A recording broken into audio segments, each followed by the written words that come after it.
Hello everyone, ज्योतिष क्रिएटिव्हिटीमध्ये आपल्या सर्वांचं खूप खूप स्वागत आहे। तर आज मी बनवलेला आहे झटपट होणारा तितकाच टेस्टी असा झणझणीत आणि चमचमीत फ्राईड राईस। तर हा फ्राईड राईस बनवण्यासाठी आपल्याला अगदी कमी साहित्य लागणार आहे आणि तितकाच तो झटपट देखील होतो। तर यासाठी आपल्याला लागणार आहे भात। तर इथे शिल्लक राहिलेल्या भातापासून आपण करणार आहोत। तर हा माझ्याजवळ भात शिल्लक राहिलेला होता। आता आपण याला फोडणी करून घेऊया। त्यासाठी आपण गॅसवर कढई गरम करून घेतली आणि त्यामध्ये तेल घालून घ्यायचं आहे। तुम्ही राईस कितपत करणार आहे त्याचा अंदाज घेऊन इथे तेल घालून घ्यायचे। मी साधारण 2 ते 3 चमचे तेल घालून घेतले। तेल छान गरम झालं की इथे 3 मोठ्या आकाराचे कांदे मी बारीक चिरून घेतलेले आहेत ते घालून घेणार आहे। थोडासा मीडियम गॅस करायचा आहे आणि मीडियम गॅसवर आपल्याला कांदा छान परतवून घ्यायचा आहे। तर इथे मी 3 कांद्याचा वापर केलेला आहे। कांदे जास्त घातले तर राईस छान होतो, त्यामुळे मी 3 कांद्याचा वापर केलेला आहे। तुम्हाला जर यामध्ये कांदे जास्त आवडत नसतील तर कांद्याचं प्रमाण तुम्ही कमी करू शकता। आता कांदे थोडेसे गोल्डन झाले की यामध्ये मी एक छोटा टोमॅटो घेतलेला आहे तो घालून घेणार आहे। आपण अगदी सिंपलमध्ये करणार आहोत, त्यामुळे इथे मी चवीनुसार मीठ घालून घेतलेलं आहे, हळद घालून घेणार आहे आणि तिखट घालून घेणार आहे। तिखट तुम्ही तुमच्या अंदाजाने कमी जास्त करून घेऊ शकता। मी माझ्या भाताच्या अंदाजानुसार यामध्ये तिखट घालून घेतलेलं आहे। तुम्हाला आणखी यामध्ये मसाले ॲड करायचे असतील तर तेही तुम्ही करून घेऊ शकता, पण अगदी कमी साहित्यामध्ये करतो आहोत त्यामुळे मी एवढेच मसाले यामध्ये ॲड केलेत। फोडणीमध्ये जर तुम्हाला खडे मसाले वगैरे ॲड करायचे असतील तर तेही तुम्ही करून घेऊ शकता।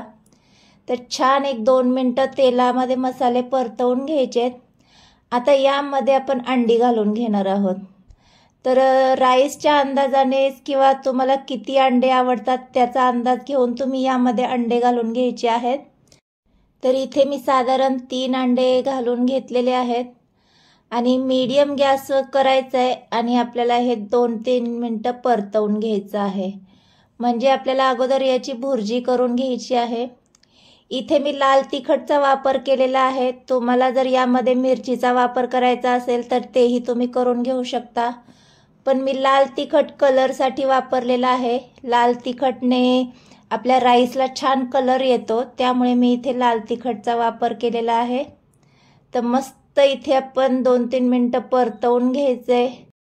भुर्जी जितकी आपण छान परतून घेऊ तितकी ती छान टेस्टी लागते। तर व्हिडिओ दाखवते त्या पद्धतीने आपण 2-3 मिनटं सतत मिक्स करून परतवून घ्यायची। तर इथे परतवून झाल्याच्या नंतर तुम्ही पाहू शकता मस्त अशी आपली भुर्जी तयार झालेली आहे। तर आता यामध्ये आपण राईस घालून घेणार आहोत। तुम्ही जर इथे ताज्या भाताचा वापर करणार असाल तर भात आपल्याला पूर्णपणे थंड करून घ्यायचा आहे, मगच यामध्ये घालून घ्यायचा आहे। तर इथे मी शिल्लक राहिलेला भात घालून घेते, त्यामुळे लगेच मी घालून घेतला आणि मीडियम गॅस करायचा आहे आणि छान असं परतवून घ्यायचं आहे।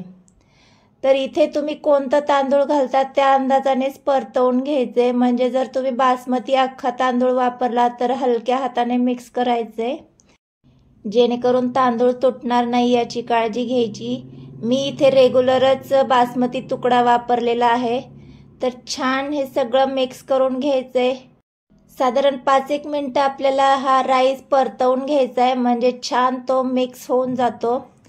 तर आवडत असल्यास यावर तुम्ही कांद्याची पात देखील घालून घेऊ शकता। मी फक्त कोथिंबीरीचा वापर केलेला आहे। तर मस्त इथे आपला गरमागरम असा अंडा राईस तयार झालेला आहे। तर आता आपण हा सर्व करून घेऊया। आवडीनुसार डेकोरेट करून घ्यायचं आहे। तर मस्त गरमागरम असा अंडा राईस आपला तयार झालेला आहे। रेसिपी आवडली असेल तर रेसिपीला लाईक आणि चॅनलला सबस्क्राईब करायला विसरू नका।